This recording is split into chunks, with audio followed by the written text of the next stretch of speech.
Gaza में Hamas के साथ युद्ध में इजराइल को झटके पर झटके लग रहे हैं। एक तरफ गाजा की एक सुरंग में 6 इजरायली बंधकों के शव मिलने से पूरे इजराइल में आक्रोश पैदा हो गया है। वहीं दूसरी तरफ उत्तरी बॉर्डर पर हिजबुल्ला इस जंग में आग में घी डालने का काम कर रहा है। हिजबुल्ला के ड्रोन, रॉकेट और मिसाइलें इजरायली सेना को रह रह कर दहला रहे हैं। यहां तक कि आईडीएफ की तरफ से पलटवार करने के बावजूद हिजबुल्ला और ज्यादा आक्रामक हो चुका है और अब इस पूरी जंग का रुख बदलता हुआ दिख रहा है।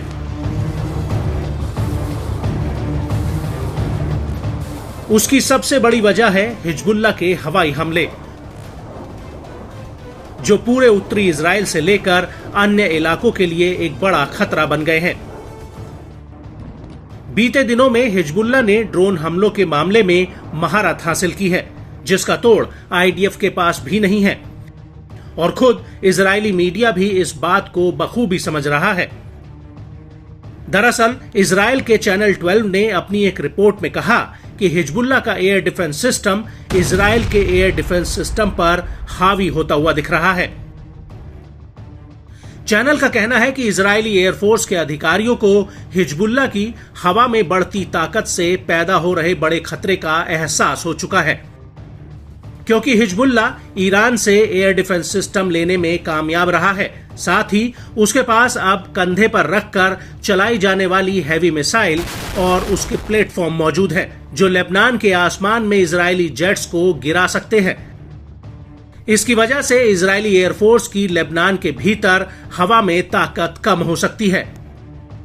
चैनल 12 का कहना है कि मौजूदा और पिछले 11 महीनों में हिजबुल्ला की ये उपलब्धि बताती है कि कैसे उसने इजराइल के 5 बड़े 450 हर्मीज और 900 हर्मीज ड्रोन को मार गिराया है।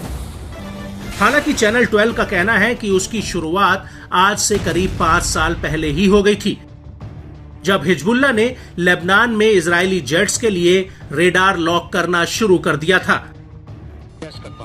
2019 में आईडीएफ के एक ड्रोन से दागी गई मिसाइल को हिजबुल्ला ने डिटेक्ट कर लिया था। इसके अलावा 2020 और 2021 में हिजबुल्ला ने ऐसी कई मिसाइलों को डिटेक्ट किया था। हालांकि हिजबुल्ला के पास इस तरह की इंटरसेप्टर मिसाइलें कहां से आई, ये भी बड़ा सवाल है। लेकिन चैनल 12 का कहना है कि हिजबुल्ला के पास ये मिसाइलें सीरिया होते हुए समुद्र के रास्ते पहुंची हैं। यहां तक कि इन मिसाइलों की डिलीवरी में रूस के बड़े अधिकारियों का भी हाथ हो सकता है। इसके अलावा इन हथियारों को चलाने की ट्रेनिंग हिजबुल्ला को ईरान की कुद्स फोर्स से मिलती है, जिन्हें सीरिया और ईरान में ट्रेन किया गया है। और इससे भी ज्यादा बड़ी बात यह है कि लेबनान में हथियारों का जखीरा इकट्ठा करने के पीछे सीधे सीधे ईरान का हाथ है। यहां तक कि वो गाजा में हमास को भी हथियारों की सप्लाई कर रहा है, जिससे हमास के लड़ाके अभी तक मैदान में डटे हुए हैं।